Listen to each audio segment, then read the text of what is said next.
1 Samuel chapter 24. David spares Saul. David then went up from there, and stayed in the strongholds of Engedi. When Saul returned from the pursuit of the Philistines, he was told that David was in the desert near Engedi.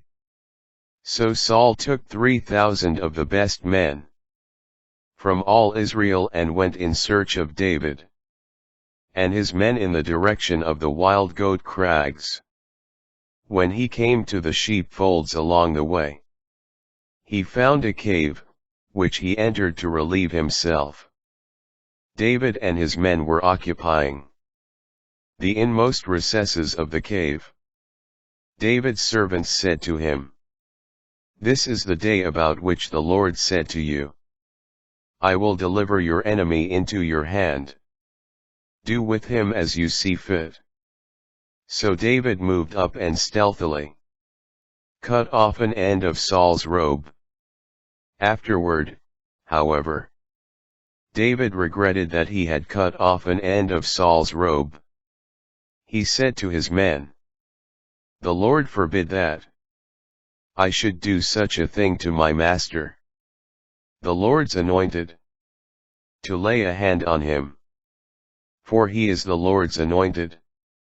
With these words David restrained his men, and would not permit them to attack Saul. Saul then left the cave and went on his way. David also stepped out of the cave, calling to Saul, "My lord the king." When Saul looked back, David bowed his face to the ground in homage, and asked Saul, "Why do you listen to those who say, David is trying to harm you? You see for yourself today that the Lord just now delivered you into my hand in the cave. I was told to kill you, but I took pity on you instead. I decided, I will not raise a hand against my master, for he is the Lord's anointed. Look here, my father. See the end of your robe which I hold. I cut off an end of your robe and did not kill you. Now see and be convinced that I plan no harm and no rebellion. I have done you no wrong, though you are hunting me down to take my life. May the Lord judge between me and you. May the Lord exact justice from you in my case. I shall not lay a hand on you. As the old proverb says, from the wicked comes wickedness. Thus I will not lay a hand on you. What is the king of Israel attacking? What are you pursuing? A dead dog? A single flea? The Lord will be the judge to decide between us. May the Lord see this. Defend my cause, and give me justice against you." Saul's remorse. When David finished saying these things to Saul, Saul answered, "Is that your voice, my son David?" And he wept freely. Saul then admitted to David, "You are more in the right than I am.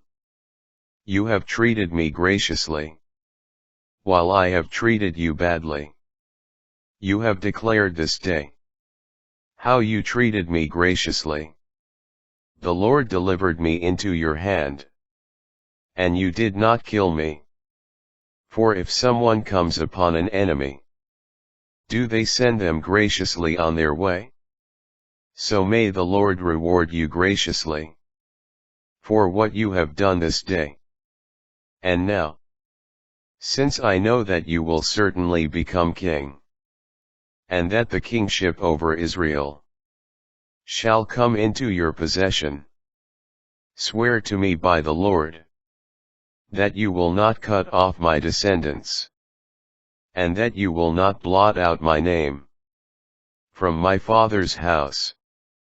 David gave Saul his oath, and Saul returned home, while David and his men went up to the stronghold.